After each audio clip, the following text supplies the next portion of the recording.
दोस्ती एक लिफाफा। दोस्ती कहा जाता है कि दोस्ती दुनिया का सबसे अनमोल खजाना है। यह जिसके पास हो उसे दुनिया की कोई ताकत हरा नहीं सकती। दोस्ती भी प्यार की तरह ही होती है। अगर यह दिल से जुड़ी हो तो फिर इसे दुनिया की कोई चीज हरा नहीं सकती, न ही खत्म कर सकती है।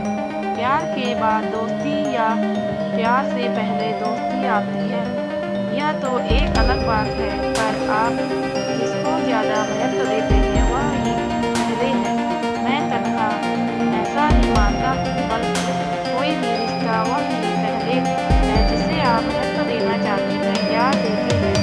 पर मैं फिलहाल दोस्ती का लिख रहा हूँ तो बाकियों की कहानी लिख कभी दोस्ती एक ऐसा रिश्ता है जिसे आप खुद बनाते हैं, खुद आगे बढ़ाते हैं, खुद ही मिटा भी देते हैं।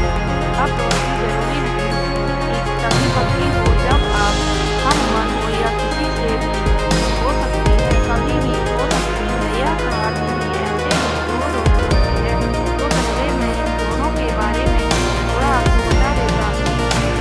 सुधीर न काम करने की टेंशन, न काम करने की फिक्र। माँ बाप ने बहुत पैसा छोड़ रखा है और सही बात है यह कि इन्हें काम करके कमाने खाने की थोड़ी कम आदत है और मेहनत भी नहीं होती।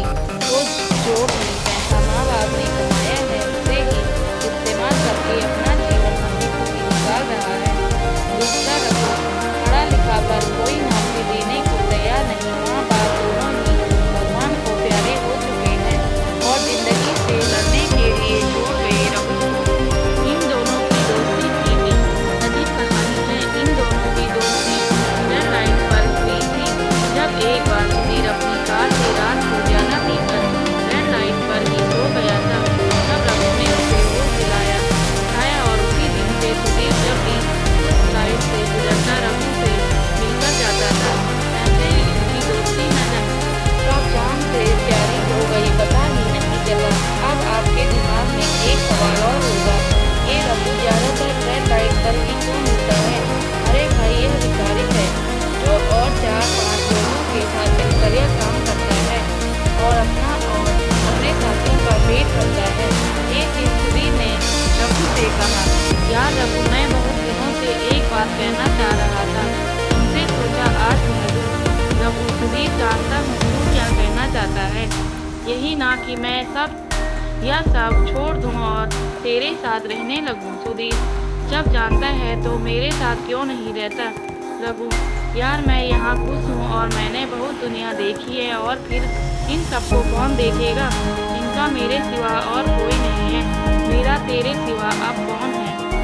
सुधीर पहले भी ऐसी कई नाकाम कोशिशें कर चुका था, पर रघु यहाँ से जाने के लिए तैयार नहीं हुआ।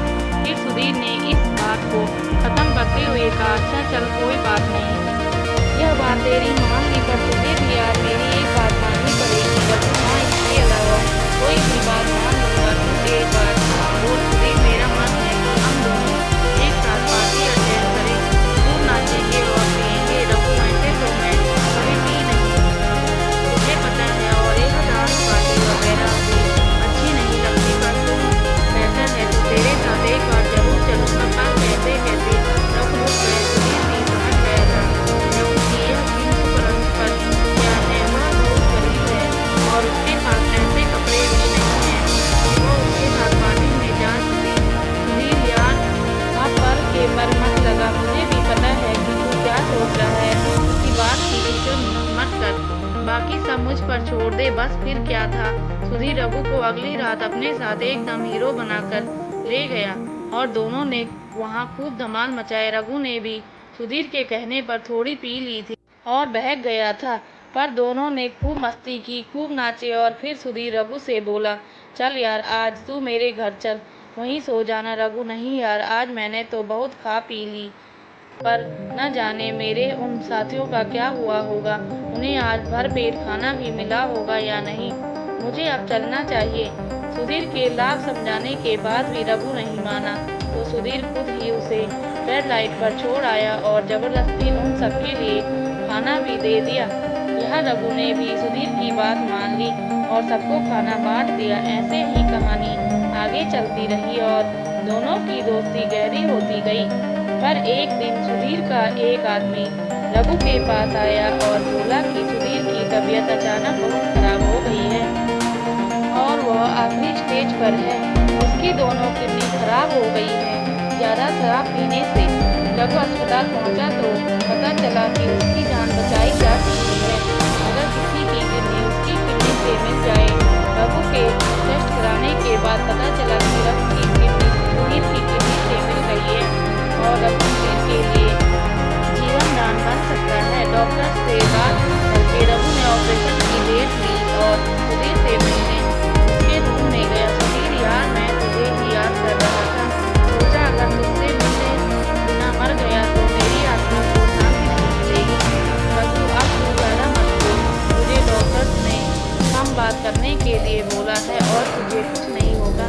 मैं हूँ तेरे साथ, तू बिल्कुल भी चिंता मत कर, सब ठीक हो जाएगा। सुधीर, अब कुछ ठीक नहीं होने वाला यार, बहुत देर हो गई। देख कुदरत का खेल, तू इतना पढ़ा लिखा होकर भी क्या कर रहा है और मेरे पास सब कुछ होने के बाद भी मैंने कुछ नहीं किया। जब यह सब जाने दे यार और अपना ध्यान रख, तुझे कुछ नहीं होगा। सुधीर, तू आ गया, मुझे चैन मिल गया। मुझे तुम्हें कुछ देना है। उसने अपने तकिए के नीचे से एक लिफाफा निकाला और रघु को दिया। यह रख लो, यह तुम्हारे लिए है। रघु, नहीं, मैं यह नहीं लूंगा। सुधीर, जानता हूँ कि तुम बहुत खुशहाल हो, इसलिए पैसे नहीं दे रहा, कर लेना कुछ लिखा है तुम्हारे लिए। रघु, ठीक है, रख लेता हूँ। अब तुम आराम करो। यह सब कहकर रघु सुधीर को खिलाकर वहाँ से निकल जाता है। निकलते निकलते रघु को बहुत देर हो जाती है। उधर जाकर पता लगता है कि आज रेड लाइट पर रह रहे लोगों को पुलिस ने निकाल लगाया है और आज उनको खाना भी नसीब नहीं हुआ। यह बात रघु को जाकर रख देती है और रघु सोच में पड़ जाता है कि अगर एक दिन में इन लोगों का यह हाल हुआ है तो अगर मैंने ऑपरेशन कराया तो ये सब तो भूखे ही मर जाएंगे। रघु अपने दिल पर पत्थर रख लेता है और ऑपरेशन वाली डेट पर नहीं जाता और 2-3 दिन बाद उसे पता लगता है कि सुधीर ने अपनी अंतिम सांस ले ली। सुधीर का अंतिम संस्कार हो जाता है पर रघु वहाँ भी नहीं जाता क्योंकि अब रघु भी टूट चुका था और रो रो कर उसका भी बुरा हाल था। कुछ दिन बाद रघु को उसके दिए लिफाफे की याद आती है। वह उसकी अंतिम निशानी समझकर उसे खोलता है और पढ़ता है, कैसा है मेरा खुदा दोस्त, मैं जानता हूँ कि तू मुझे बहुत प्यार करता है और न जाने क्यों मुझे ऐसा लग रहा है कि तेरी किडनी मेरी किडनी से मिल जाएगी और तू अपनी किडनी मुझे दिए बिना नहीं रहेगा। पर यार, तेरे पीछे से इन सब का ख्याल कौन रखेगा? ऑपरेशन के बाद 2 महीने तक तक रोज नहीं पाएगा। मैंने तो अपनी मौत को बुलाई है, तुम ऐसा न कर। इसीलिए मैं आज ही खुद को खत्म कर रहा हूँ और यह पेपर लिखकर तुम इस कंपनी के मैनेजर से मिल लेना। ये कंपनी मैंने गरीब लोगों के लिए बनाई है जो इन मेहनत करके काम करके अपना जीवन आगे चला सके और जिसको अब मुझे ही संभालना है। और हो सके तो इस कंपनी में हर जरूरत वाले आदमी को काम देना और इसे बहुत बड़ी कंपनी बनाना। मैं भी पागल हूँ, ये तो तू कर ही लेगा। बस एक गुजारिश है कि मुझे जाने से पहले मुझे एक बार गले लगा लेना। अच्छा दोस्त, अलविदा, चलता हूँ। दोस्तों, यदि आपको हमारी कहानी अच्छी लगी हो तो प्लीज़ लाइक, कमेंट, शेयर और सब्सक्राइब जरूर